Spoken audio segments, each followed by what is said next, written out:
ดอกนาข้าจึงเก็บซ้ำใจเสือซ้ำที่เขาขยี้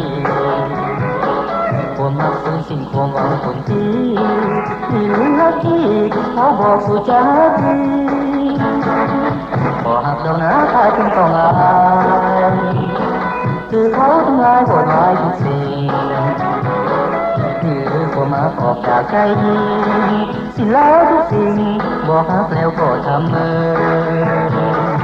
สุมใจเจ้าแล้วหรือบ่นางาม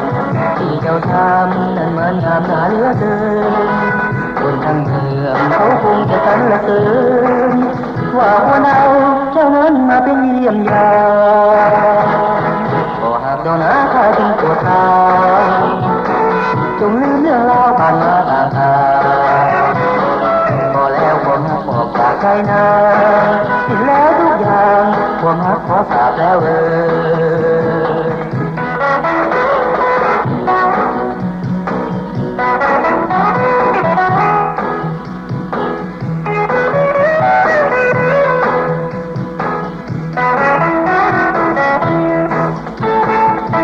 สมใจเจ้าแล้วหรือบ่นางงาม